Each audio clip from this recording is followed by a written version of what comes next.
Alamin ang magiging lagay ng panahon sa iba't ibang bahagi ng bansa ngayong araw ng Biyernes, June 19, 2026. Panoorin po natin ang update mula sa Pag-asa Weather Forecasting Center.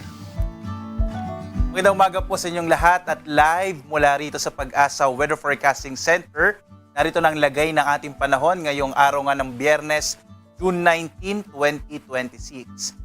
Ating latest satellite images, makikita po natin patuloy pa rin yung pag-iral ng easterlies. Ito yung hangin nagmumula sa karagatang Pasipiko na magdadala pa rin ng medyo mainit na panahon sa malaking bahagi ng ating bansa. Sa ngayon, nakaka-apekto po ito sa bahagi ng Visayas, Central at sa Southern Luzon. Asahan pa rin natin, malaking bahagi po na ating kapuluan ay patuloy na makararanas ng medyo mainit na panahon, bagamat posible pa rin ang mga localized rain showers and thunderstorms dakong hapon hanggang sa gabi. Kaya manatili pong nakatutok sa mga updates ng Pag-asa upang malaman nyo po kung saang lugar magkakaroon ng mga thunderstorms, mga isolated thunderstorms and rain showers. Nag-issue po tayo ng mga warning.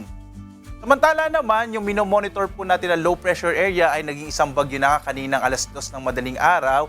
Ang huling lokasyon po nitong tropical cyclone na nasa labas pa ng PAR or ng Philippine Area of Responsibility na sa mahigit 2,000 kilometro silangan ng Eastern Visayas. Ang lakas po nito ay nasa 55 kilometers per hour, yung hangin po nito malapit sa gitna, habang yung pagbugso ay nasa 70 kilometers per hour. Kumikilos pakanluran sa bilis naman na 15 kilometers per hour. Wala pa pong epekto sa ating bansa itong bagyo, pero inaasahan po natin na ito ipapasok sa loob ng Philippine Area of Responsibility.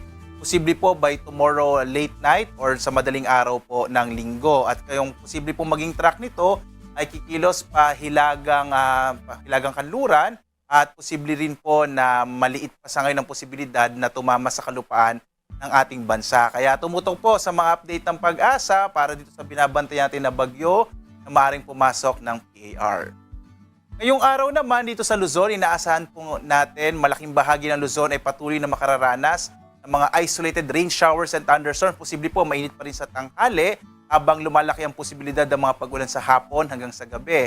Agwat ang temperatura natin sa Lawag nasa 25 to 33 degrees Celsius, sa Baguio 17 to 25 degrees Celsius, habang sa Tuguegarao 26 to 37 degrees Celsius, sa Metro Manila naman 25 to 34 degrees Celsius, sa Tagaytay 23 to 31 degrees Celsius, habang sa Legazpi 26 to 33 degrees Celsius.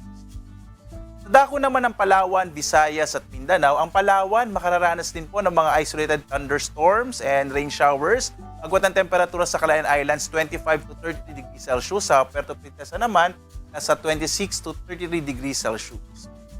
Mga pulong-pulong pag-ulan, pagkulog din ang mararanasan sa bahagi ng Kabisayaan, habang ang agwat ang temperatura sa Iloilo 25 to 33 degrees Celsius, sa Cebu naman 27 to 33 degrees Celsius, at sa Tacloban 27 to 33 degrees Celsius.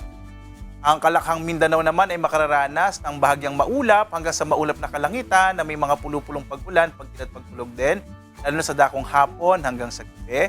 Agwat ang temperatura natin sa Zamboanga City nasa 25 to 33 degrees Celsius, sa Cagayan de Oro 25 to 32 degrees Celsius, habang sa Davao nasa 25 to 34 degrees Celsius.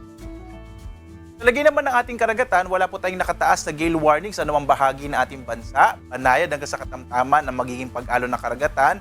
Ika sa pumalaot ang mga sasakyang pandagat at malilit na mga bangka na pumalaot po sa ating mga karagatan. Bagamat kapag may mga thunderstorms, iba yung pag-iingat po, lalong-lalo na yung mga malilit na mga bangka na kung minsan po kasi nagiging malakas pag-alon ng karagatan kapag may mga thunderstorms.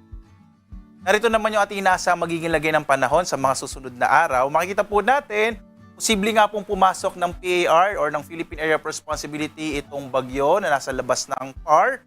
At dahil po doon, yung mga kaulapan na dala nito ay maaaring magdala ng mga kalat-kalat na mga pag-ulan sa bahagi ng Mindanao at Visayas bandang this weekend, lalo na bandang linggo.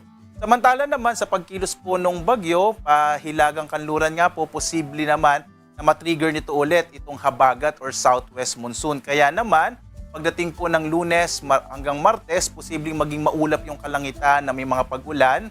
Sa may bahagi naman ng Visayas at Southern Luzon, at maaaring din po magkaroon ng epekto sa ilang bahagi ng Central Luzon, kabilang na rin yung Metro Manila. Pero patuloy pa rin natin ito i-monitor, lalo nga po na nasa labas pa ng PAR itong bagyo.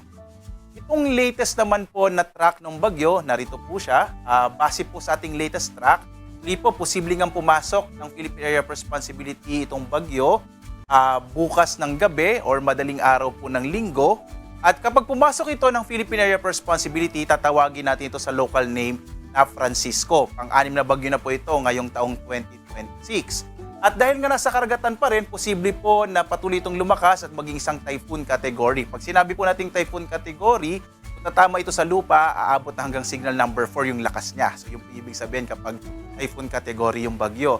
Kasi naman sa ating track, makikita nyo po itong ating phone of confidence, ay posible po kung lalapit pa yung bagyo, maaring maapektuhan nito, yung mga kaulapan or yung mga hangin nito, yung bahagi ng extreme northern Luzon. Sa ngayon, hindi natin inaalis yung posibilidad, bagamat maliit nga yung chance po na tumama ito sa lupa, maaari pa rin tayo magtaas ng tropical cyclone wind signal sa may bahagi po ng extreme northern Luzon or ng northern Luzon kapag dumikit po itong bagyo dito sa sa hilagang bahagi ng ating bansa. But again, malayo pa po kasi yung bagyo, kaya posible pa rin magbago itong track na ating nakikita sa ngayon. Kaya patuloy pong tumutok sa update ng pagkakita. Ang ating araw naman ay sisikat mamayang 5:28 na umaga at lulubog, ganap na 6:27